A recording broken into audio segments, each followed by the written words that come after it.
안녕하십니까? 사찰생태연구소 김재일입니다.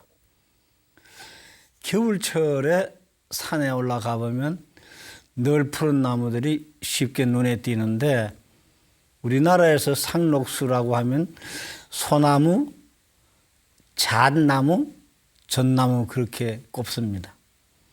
이게 소나무와 잣나무는 사촌간이니까 그렇다 치고, 전나무와 소나무는 같은 과가 아닙니다. 그래서 소나무와 전나무를 자주 비교를 하는데, 소나무는 가지가 좀 처진 소나무들이 많죠. 이렇게 가지가. 그런데 전나무는 대개가 위로 향해져 있어요. 이렇게. 그래서 그런가 오대산에 가면 그 나무, 두 나무에 관련된 전설이 있어서 지금 소개를 드릴까 합니다. 오대산 산 그 북대에 나홍화상 스님께서 수도하고 계실 때였습니다. 그 북대에 계시면서 콩비지를 이제 만들어서 이제 월정사 부처님께 항상 매일같이 공양을 하는데, 어느 겨울날 이제 숲을 지나오는데 그 나무에 눈이 거득 쌓여 있었을 때, 마침 소나무 밑을 지나가는데 소나무 가지가 처지면서 이제 그 나무까지 있던 눈을 스님에게 덮어 씌웠던 것입니다. 그러니까 부처님께 올리는 콩비지 위에도 눈이 다 떨어지게 된 거죠. 그래서 나홍화상이 산신을 불러다가 이런 경우가 어디 있냐고. 이 공이 부처님께 올리는 공양인데 너가 눈을 뒤집어 씌워가지고 이게 뭐냐고. 그래서 이제 산신이 이제 오대산에는 살고 있는 소나무를 다 쫓아내 버렸다고 합니다. 그래서 오대산에는 전나무는 많고 그 소나무는 거의 없다는 그런 얘기가 있습니다. 사실 그 나무 가지를 잘 보면 소나무는 자꾸 밑에 처지기 때문에 눈이 잘 떨어지는 거예요. 전나무는 가지가 단단하게 이렇게 하늘을 향해 두 팔 벌리고 있기 때문에 나무에 그 눈이 내려앉아도 잘 처지지 않기 때문에 아마 그런 전설이 생긴 게 아닌가 생각합니다. 오늘은 오대산 월정사로 여러분들과 함께 생태기행을 떠나볼까 합니다. 대개 그 오대산에 가시는 분들은 이제 그 관광버스를 이용하거나, 그 자동차가 없는 사람들은 이제 진부에서 1시간에 한 대씩 다니는 버스를 이용합니다. 저도 버스를 타고 가면은 운전기사한테 일주문 앞에 세워달라고 합니다. 원래 그걸 세우는 곳이 아닌데 좀 부탁을 합니다. 왜냐하면 그렇지 않으면 저 안까지 들어가기 때문입니다. 그래서 일주문에 그 세워주면 거기서부터 이제 걸어서 전나무 숲으로, 숲길이 유명하죠. 길이가 800m 정도 되는데 그 전나무 숲길을 걷기 위해서 일주문 앞에서 차를 내려서 걸어서 갑니다. 우리나라에서 오대산 말고도 전나무가 있는 곳이 있습니다. 여러 곳에 많죠. 그 잘 아는 내소사의 경우는 그 자생한 전나무는 아니고 그 인공 조림한 절 앞에. 그런데 저기 문경 김용사 같은 경우는 심은 전나무가 아니라 자생하는 전나무라서 아주 아름드리. 그리고 백담사에서 오세암, 봉정암 가는 그 숲길에도 아름드리 전나무들이 있습니다. 그것도 역시 심은 소나무가 아니라 자생 소나무입니다. 오대산에 있는 월정사의 소나무도 전나무도 거의 대부분 자생의 소나무입니다. 그중에 한 3분의 1 정도는 심은 것으로 그렇게 추정이 됩니다. 아름드리 그 나무도 있고, 지금 뭐 한 20-30년 되는 나무도 있고 그렇습니다. 이 전나무는 소나무와 마찬가지로 피톤치드를 많이 방출하기 때문에 전나무 숲길을 걷는 것만으로도 피 속에 신선한 피톤치드를 넣어주는 거죠. 아주 건강에 참 좋습니다. 그리고 그 걷는 길 바닥이 예전엔 시멘트 바닥이었는데 그 위에다 흙을 깔아서 걷는 느낌도 참 좋습니다. 그리고 숲 바닥에 보면 이제 그 다양한 야생화들이 또 있습니다. 그 중에 이맘때쯤 피는 것이 천남성이 있습니다. 천남성에도 종류가 여러 가지가 있는데 이제 그림에 보이는 그 천남성은 일반 보통 천남성입니다. 천남성은 꽃이 하늘을 향해 있긴 하지만은 위에 빗물이 들어가지 않도록 하기 위해서 이렇게 뚜껑처럼 이렇게 덮여 있어서 그것이 아주 좀 특이합니다. 그리고 가을에 열매가 달리는데 그 열매가 이제 한방 약재로도 많이 쓰이죠. 요즘 그 천남성이 그 약재로 많이 쓰이다 보니까 그런지 많이 귀해졌습니다. 다행히 월정사 전나무 숲길에서는 가끔씩 볼 수 있어서 즐겁습니다. 그래서 그 일주문 그 전나무 숲길을 쭉 가다 보면 왼쪽에 계곡이 흐르는데 상원사에서 흘러내려온 금강연 계곡이고 하천 이름으로 치면 월정천, 월정사 앞을 지난다 해서 월정천이라고 그렇게 얘기를 합니다.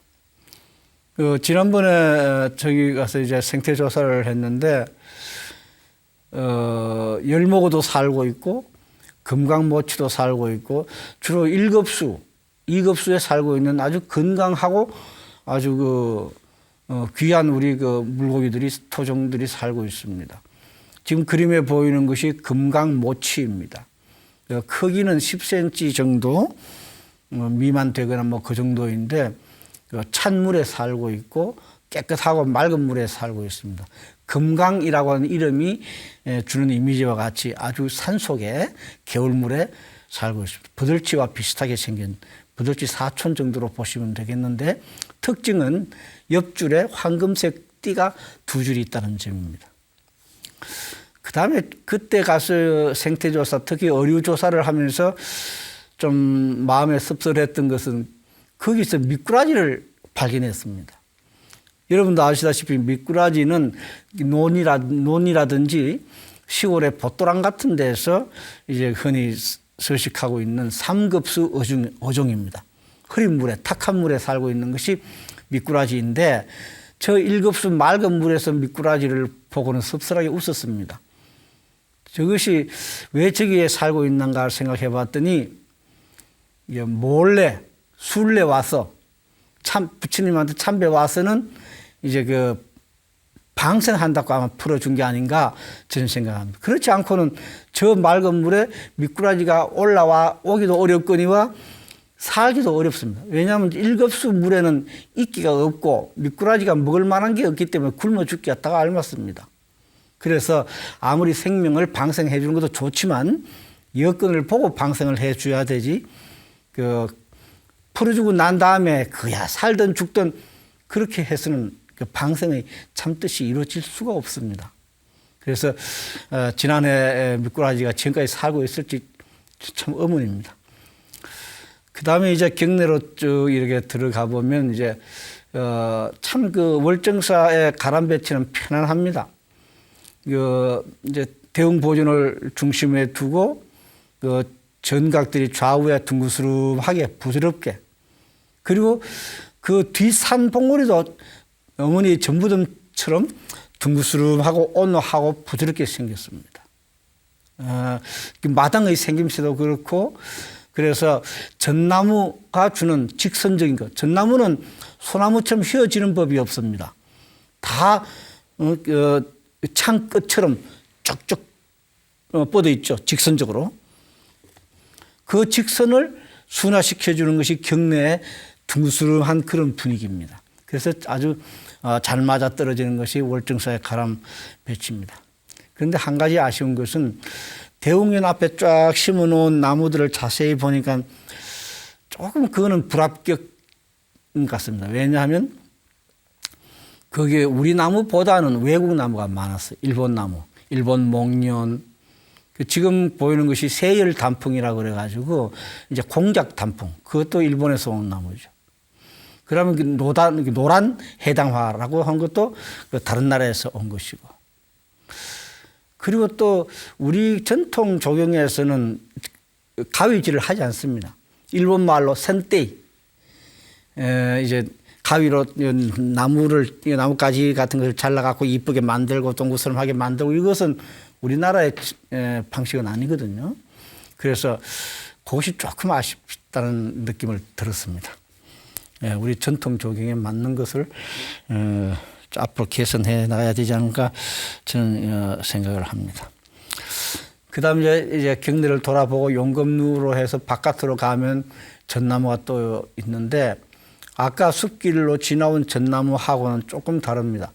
아까 숲길로 지나온 전나무 숲은 일제시대 때도 있었던 옛날 그 전나무 숲인데 비해서 용검루에서 부도전으로 가는 그 지역의 전나무는 아마도 해방 이후에 스님들이 심은 것이 아닌가 그렇게 생각을 합니다. 왜냐하면 1929년도에 사진첩에 보니까 그 지역에는 전나무가 없었거든요. 그러면 해방 이후에 우리 스님들이 조성한 것이 아닌가 그런 생각을 하게 되는 겁니다. 그쪽에서 쭉 가다 보면 이제 부도전이 나오죠. 부도전이 참 아름답고 그윽한 분위기를 자아내죠. 그 주변에도 보면 키 큰 전나무, 푸른 전나무가 병풍처럼 이렇게 둘러쳐져 있고 이제 가끔 이제 소나무도 군데군데 있습니다. 그 밑바닥은 마치 융단을 깐 것처럼 폭신폭신하게 다양한 초본들이 있는데 그 중에서 눈에 띄는 것이 국화과 식물 중에 하나인데 멸가치라고 하는 게 있습니다. 멸가치. 그 멸가치는 머위 아시죠? 머위하고 비슷하게 생겼습니다.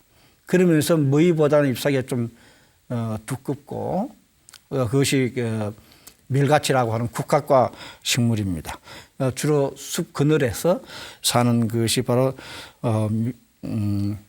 멸가치인데 이제 이름 봄에는 그것을 어린 순을 따다가 이제 공양 올리고 반찬으로 먹기도 했던 바로 그것이 멸가치입니다. 그 다음에 이제 월정사 주변에 이제 암자가 여럿 있는데 그 오대산 그런 5대거든요. 5대 가운데서 남대가 지장암이고 동대가 관음암입니다. 그래서 이 두 암자가 월정사에서 걸어서 한 10분, 20분 거리에 있기 때문에 월정사에 가시는 분들은 이 두 암자를 순례하는 것이 참 좋다고 생각합니다. 지장암은 지장보살을 본尊으로 하는 비구니 스님 암자인데 우리나라 최초로 생긴 비구니 스님의 선방이 지장암이라고 그런 얘기를 들었습니다. 지장암은 앞마당에 자갈을 깔아두었어요. 자갈을 깔아둔 것은 이제 좋은 점도 있고 또 그렇지 않은 점도 있는데 자갈을 깔아두기 때문에 사람들이 지나다니면 시끄러워서 선방에 스님들이 아마 시끄럽지 않고 정신 집중하는데 조금 방해가 되지 않을까 그런 생각을 제가 해봅니다. 그리고 또 하나는 이게 햇볕이 많이 받으면 자갈밭이 뜨거워집니다. 그래 되면은 이제 따뜻한 곳을 찾아다니는 곤충들도 많이 오지만 뱀들도 많이 나옵니다. 왜냐하면 대개 뱀들은 먹이를 먹고 난 뒤에 그것을 소화시키기 위해서 따뜻한 곳으로 가서 자기 체온을 올려줘야 됩니다. 그럴 때 가장 좋은 것이 바위 위에 걸터서 이렇게 잠을 자거나 아니면 이제 그 지장암처럼 자갈마당 따뜻한 곳으로 가가지고 햇볕에 일광욕을 하는 것이 그 습성이 되어 있습니다. 그래서 지난번에 제가 갔을 때 마침 이제 점심 공양 시간이 지나고 아주 따뜻하고 뜨거워졌을 때인데 뱀이 슬 기어 나왔어요. 자세히 보니까 누룩뱀이었어요. 그러니까 마당 한가운데 이렇게 누워서 일광욕을 하고 있단 말이죠. 제가 가니까 이제 얼른 슬슬 이렇게 기어서 바위 축대 속으로 들어가는 것을 제가 사진을 찍었습니다. 누룩뱀이 독은 그렇게 심하지 않지만 그래도 우리 비구니 스님들이 산책을 할 때 마당 한가운데 여기저기 뱀이 누워있으면 깜짝 놀라죠. 그래서 자갈을 깔아놓은 마당에는 가끔씩 뱀이 잘 나타난다는 것은 유의해 줄 필요가 있지 않을까 생각을 합니다. 그 다음에 이제 관음암을 가는데, 관음암은 지장암보다는 좀 거리가 좀 멀습니다. 그 아까 월정청 개울에서 왼쪽으로 가면은 지장암이고, 오른쪽 그 산비탈로 쭉 올라가면은 그 이제 관음암이 납니다. 동대 관음암. 동대 관음암의 산줄기 봉우리가 바로 아까 월정사 대웅 보전 뒤 봉우리가 바로 그 관음암 그 줄기가 되는 것입니다. 이제 경사가 지다 보니까 군데군데 이제 그 시멘트로 포장을 해놨어요. 경사가 지지 않은 길은 포장을 안 해도 괜찮은데, 경사가 진 길은 포장을 해놓지 않으면은 비가 오거나 하면은 토사 유출이 심합니다. 그래서 부득이 아마 관음암 쪽에서 이제 그 포장을 한 것 같습니다. 그래서 거기도 역시 그 찾는 사람이 없어서 호젓하고 정말 산새 소리, 물소리 들어가면서 산책하듯이 천천히 걸어 올라가면 참 좋은 코스가 바로 그 관음암입니다.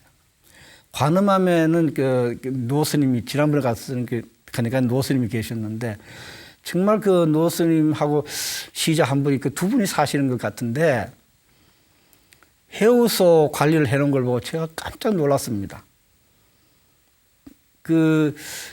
이제 그 해우소 바닥이 마루 바닥이 되어가지고 슬리퍼를 신고 들어갑니다. 얼마나 깨끗한지요. 밴들밴들합니다.